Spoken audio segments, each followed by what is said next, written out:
नमस्कार दर्शक बंधु। पौराणिक ग्रंथरे एमिति 5 जन महान आत्मांकर जीवनी वर्णना रही जो माने पृथ्वी पृष्ठ रे दीर्घजीवी होई जन्म नहीं। एमाने त्रेतया जुगर राम को भेटी एवं द्वापर जुगरे कृष्ण को। त्रेतया जुगरे राम रावणकर भयंकर युद्ध देखी एवं द्वापर जुगरे महाभारतर महासंहार। वास्तव में यही 5 जन किए जो माने त्रेतया जुगरे राम को भेटी एवं द्वापर जुगरे कृष्ण को मध्य। संपूर्ण कहानीटी को जानापी भिडियोटी को आरंभ शेष पर्यंत देखंतु। जदि चैनल को नुआ आसी कि एपर्यंत आम चैनल को सब्सक्राइब करना ताहले चैनल को सब्सक्राइब कर बेल आइकन टी को दबाई दियंतु।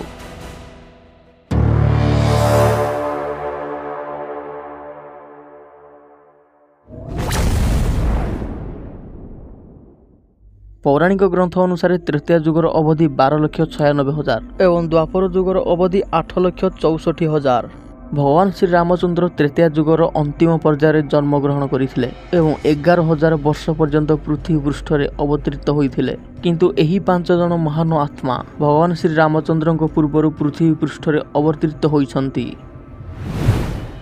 परशुराम ऋषि जमदग्नि एवं रेणुकांकर पुत्र रूप में भगवान परशुराम पृथ्वी पृष्ठ रे जन्म ग्रहण करथिले एवं से भगवान विष्णुकर षष्ठ अवतार बोली मान्यता मध्य रही। परशुराम त्रेतया जुगरे राम को भेटी एवं द्वापर जुगरे कृष्ण को मध्य। सीता स्वयंवर रे भगवान श्री रामचंद्र शिवधनु भांगिबा परे परशुराम राम को ऊपर को अत्यंत क्रोधित होइथिले।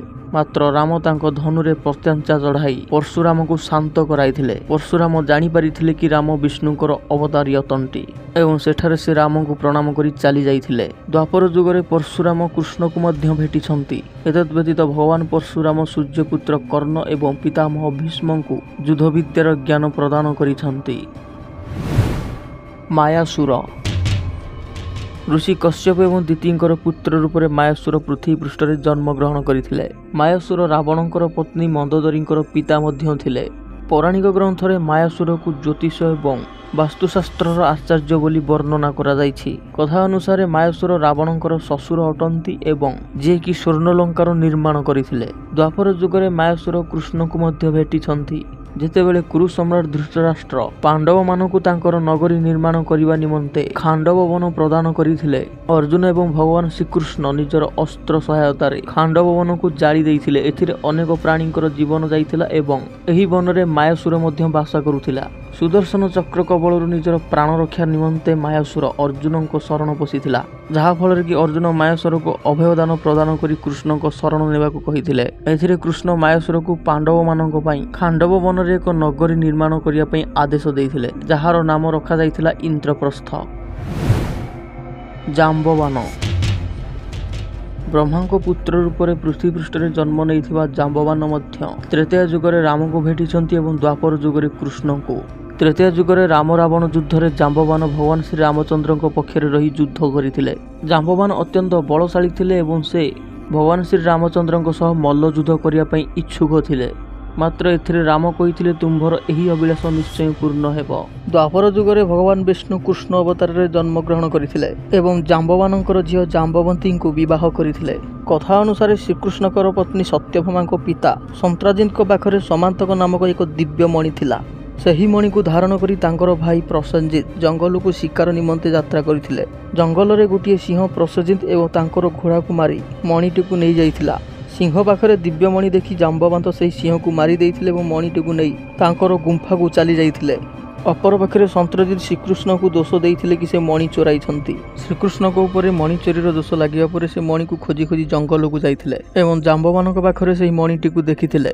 श्रीकृष्ण जाम्बवान को मणि मागंती किंतु जाम्बवान राजी हुअंती नहीं, जहा फल दुहींक मध्य भयंकर युद्ध आरंभ हुए। जाम्बवान अत्यंत बलवान थिले, से कहा सह युद्ध करिया पई भय करू नथिले। 27 दिन धरी श्रीकृष्ण सह युद्ध करिया परे जाम्बवान हारिबाकु लागिले एवं निजर आराध्य देवता श्री रामचंद्र को ध्यान करिथिले, जहा फल कि भगवान श्रीकृष्ण को तांको त्रेतायुगी अवतारी राम अवतार को आसीबाकु पड़िथिला। भगवान श्री रामचंद्र को सम्मुखरे देखि जाम्बवान भावविहल होई पराजय मानि नेथिले एवं श्रीकृष्ण को मणि प्रदान करिथिले एवं तांकर झियो जाम्बवती को श्रीकृष्ण विवाह करिया पई अनुरोध करिथिले। जाम्बवान को अनुरोध रक्षा करी श्रीकृष्ण जाम्बवती को विवाह मध्य करिथिले।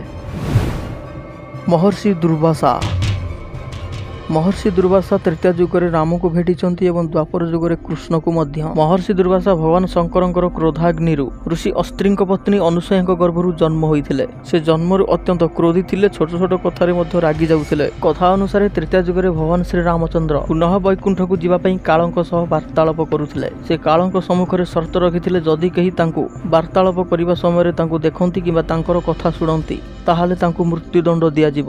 ରାମଙ୍କର ଆଦେଶ ମାନି ଲକ୍ଷ୍ମଣ ନିଜେ ଦ୍ୱାର ସମ୍ମୁଖରେ ଜଗି ରହିଥିଲେ। ଠିକ୍ ସେହି ସମୟରେ महर्षि दुर्वासा भगवान श्री रामचंद्र को साक्षात करने द्वार पाखरे पहुंची। महर्षि दुर्वासा क्रोध कारण लक्ष्मण रामंकर आदेश को भांगी देइथिले, जहा फल कि राम लक्ष्मण को त्याग करथिले। महर्षि दुर्वासा चरित्र वर्णना महाभारत में मध्य मिले। महर्षि दुर्वासा माता कुंती को एक दिव्य मंत्र प्रदान करथिले, जहा फल कि सही मंत्र द्वारा कुंती कौनसी भी देवता ठारू पुत्र प्राप्त करि परिबे।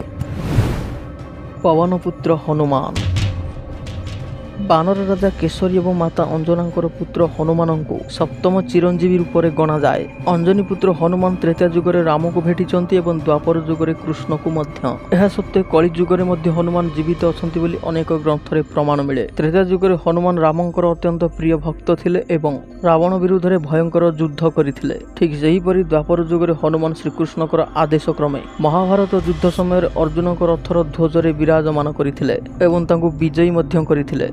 तो दर्शक बंधु, ये थिले सही 5 जन महान आत्मा जी तृतीय जुगरे राम को भेटिଛନ୍ତି एवं द्वापर जुगरे कृष्ण को मध्य। रामायणर भयंकर युद्ध देखिଛନ୍ତି एवं महाभारतर विध्वंसकारी युद्ध मध्य। आपण मानक भिडियोटी किपरि लागिला कमेंट करी निश्चित जणांतु। जदि भिडियोटी भल लगी ताहले लाइक करंतु, आपनक बंधु एवं परिचित मानक शेयर करंतु। एहा सब नूतन मैथोलॉजिकल स्टोरी वीडियो देखिबा पई आम चैनल को सब्सक्राइब करी बेल आइकन टी को दबाई दियंतु। देखा हबो आयो नुआ कहानी सह। जय जगन्नाथ।